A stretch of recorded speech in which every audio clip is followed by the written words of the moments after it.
नमस्कार, सत्यशोधक news network channel मध्ये आपले सहर्ष स्वागत। जालना अतिवृष्टी अनुदान घोटाळा प्रकरणी प्रशासनाची मोठी कारवाई। 22 तलाट्यासह 28 जणांवर अंबड पोलिसात गुन्हा दाखल। 25 कोटी रुपयांचा उपहार केल्याचा ठपका।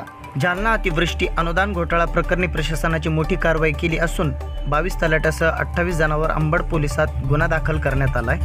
25 कोटी रुपयांची अफरातफर केल्याचा ठपका ठेवण्यात आला आहे। अंबड आणि घनसावंगी तालुक्यातील शेतकऱ्यांच्या अनुदान वाटप घोटाळा झाल्याचं उघडकीस आलंय।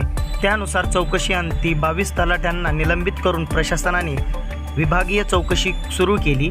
यात अनुदान वाटप करताना बोगस लाभार्थ्यांचे बनावट दस्तावेज तयार करण्यात आले, तसेच संगणक प्रणालीचा गैरवापर करून अनुदानाची निधीत गैरवापर केला। या प्रकरणी आता प्रशासनाने मोठी कारवाई केली असून 22 तलाट्यांसह 28 जणांवर अंबड पोलिसात गुन्हा दाखल करण्यात आला आहे।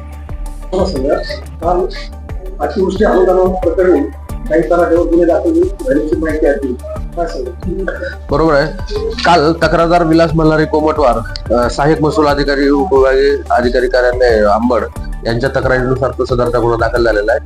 महाराष्ट्र शासनाने सन 2022 ते 2024 दरम्यान जे काय नैसर्गिक आपत्ती संबंधाने अनुदान वाटप केलेलं होतं, त्या अनुदान वाटपाच्या दरम्यान जे काही यातील आरोपी आहेत त्यांनी स्वतःच्या आर्थिक फायद्यासाठी बनावट दस्तावेज तयार करून, त्यानंतर संगणक प्रणालीचा गैरवापर करून आणि शासकीय निधीचा संगनमताने अपहार करून शासनाची फसवणूक केली म्हणून गुन्हा दाखल झालेला आहे।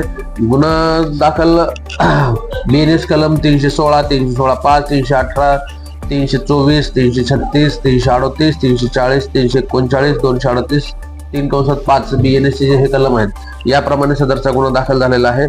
आणि यात जे काय अपहरित रक्कम आहे किंवा ह्याची रक्कम आहे जवळपास 24,90,77,811 रुपयाचे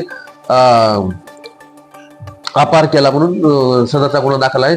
त्यामध्ये एकूण 28 आरोपींची नाव आहेत। 28 आरोपी विरोधात नावानिशी तक्रार दाखल झालेली आहे आणि इतर त्यात आरोपी आहेत। आता त्या सदर गुन्ह्याचा तपास चालू आहे आणि त्यापुढील कारवाई होणार आहे।